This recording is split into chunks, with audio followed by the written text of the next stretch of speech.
طبی دنیا، صحت کی دنیا۔ بسم اللہ الرحمن الرحیم۔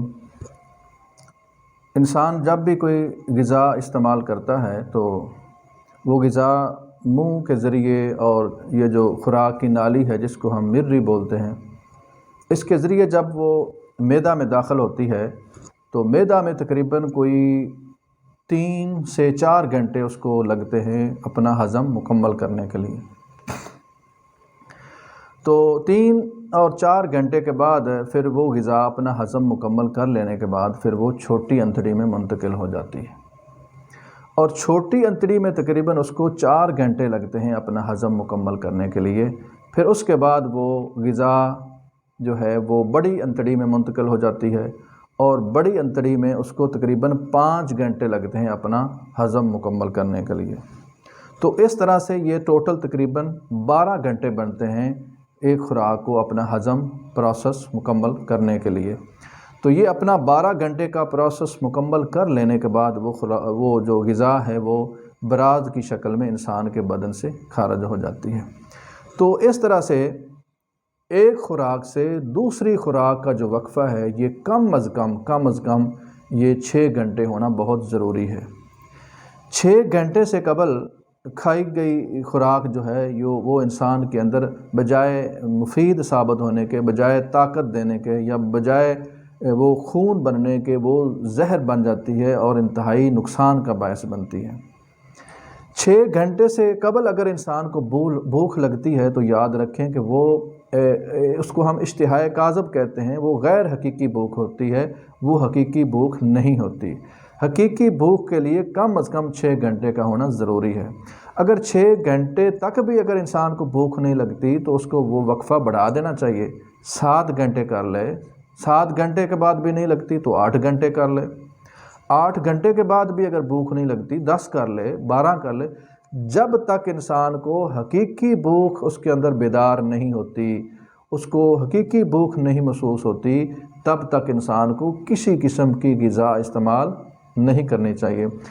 تو اب سوال یہ پیدا ہوتا ہے کہ کیسے پتہ چلے گا کہ یہ حقیقی بھوک ہے اور یہ غیر حقیقی بھوک ہے؟ حقیقی بھوک کے وقت انسان کا پورا جسم جو ہے یہ گرم ہو جاتا ہے، خاص کر اس کا جو چہرہ اور یہ جو کان ہیں یہ مکمل طور پر گرم ہو جاتے ہیں، اور اس کی طبیعت کے اندر ایک خوشی اور فرحت کی کیفیت پیدا ہونی شروع ہو جاتی ہے، جس طرز کی کیفیت انسان کو روزے کی کیفیت میں عصر اور مغرب کے درمیان ہوتی ہے۔ انسان کا پورا جسم جو ہے وہ گرم ہو جاتا ہے، اور اس کی طبیعت کے اندر ایک خاص قسم کی لذت اور ایک خاص قسم کی کیفیت، قسم کی خوشی اور فرحت وہ محسوس کرنا شروع کر دیتا ہے۔ تو دوسری کیفیت جو غیر حقیقی بھوک کی ہے وہ یہ ہے کہ جب انسان کا جسم ٹھنڈا ہونا شروع ہو جائے، اس کا دل ڈوبنا شروع ہو جائے مگر بھوک محسوس ہو، تو یاد رکھو کہ یہ حقیقی بھوک نہیں ہے بلکہ یہ اشتہائے کاذب ہے۔ اس کا باقاعدہ علاج ہونا چاہیے۔ یہ بھوک نہیں ہے بلکہ یہ ایک بیماری کی علامت ہے۔ تو اس بیماری کا علاج کیا ہے؟ سب سے پہلے اس مریض کی ہر قسم کی جو ٹھوس غذا ہے وہ مکمل طور پر ہمیں بند کر دینی چاہیے۔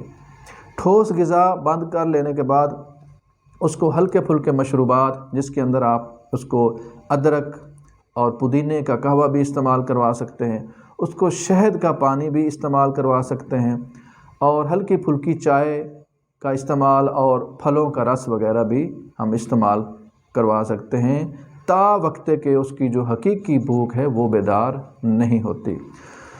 جب اس کی حقیقی بھوک بیدار ہو جاتی ہے، اس کو محسوس ہونا شروع ہو جاتا ہے کہ اب وہ ٹھیک ہے، تندرست ہے، تو اس کے بعد پھر اس کو اس کے مزاج کے مطابق، اس کی جو طبیعت، کیفیت، مزاج اور جو خلت بڑھی ہوئی ہے اس کے اندر، اس کے مطابق اس کی غذائی چارٹ اور اس کا خوراک تجویز کرنی چاہیے، نہ کہ ایک جو روایتی قسم کی رٹی رٹائی چند چیزیں ہوتی ہیں وہ تجویز کر دینی چاہیے۔ تو اس کے جسم کو جس قسم کی ضرورت ہے، اس کو گرم غذاؤں کی ضرورت ہے تو ہمیں بلا جھجک اور بلا تردد ہمیں اس کو گرم چیزیں ہی استعمال کروانی چاہیے۔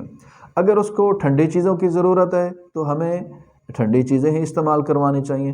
اگر اس مریض کو خشک چیزوں کی ضرورت ہے، اس کے اندر خشکی کی کمی ہے، الکلی کی زیادتی ہے، تو ہمیں بلا تعمل اور بلا تردد اور بلا جھجک اس کو خشک چیزیں ہی استعمال کروانی چاہیے۔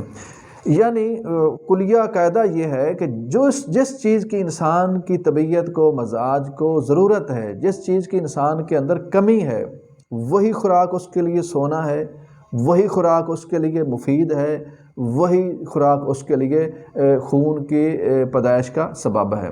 جس چیز کی انسان کی طبیعت کو ضرورت نہیں ہے، خواہ وہ جتنی مرضی اچھی ہے، جتنی مرضی قیمتی ہے، وہ اس کے لیے نقصان کا باعث ہی بنے گی۔